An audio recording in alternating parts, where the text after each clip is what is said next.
Crazy wisdom is the idea of wisdom that is not linear. Right? So the idea, like mantras, are sounds that don't really have linear meanings. They aren't language meant to communicate between you and me. They're just resonances or vibrations that can only be realized through personal experience of chanting. Right? Just like life can only be realized, the meaning of life can only be realized individually by each of us, by our own experience.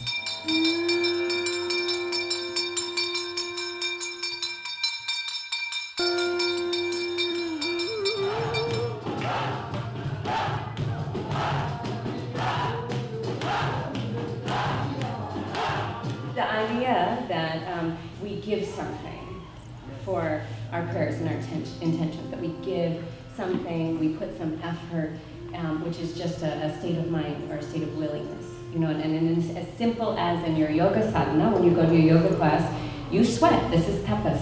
And tapas can be just the mind, tapas can be with the body, it can be the sweat. And he's saying like the sufis would wear these heavy coats and they'd sweat, and there's a tapas happening in that sweating.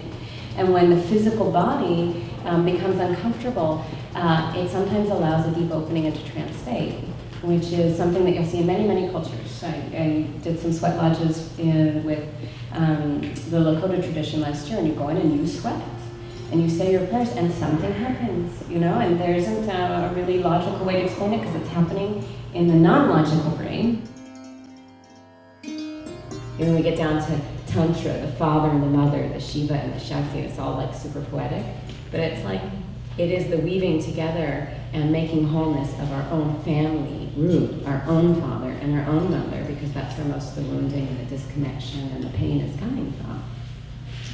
So in the Tantra, we're literally weaving together the stories of our own father and our own mother and healing our ancestral karma.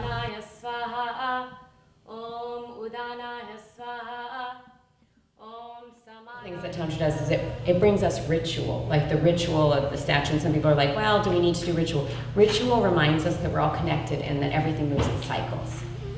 You know, that everything moves in cycles and that we're not trying to fix things on some, you know, this is what is perfect and right and peaceful, and if I just figure it out, it'll always be like that. You know, instead, it's being able to serve all the changes. And you know, when you look outside, the moon moves in cycles. Things are meant to change, and that's a lot to be asked as human beings, to experience the contraction and expansion, the bliss, you know, and the pain. And if you experience love, you will experience loss. It's a lot to be asked.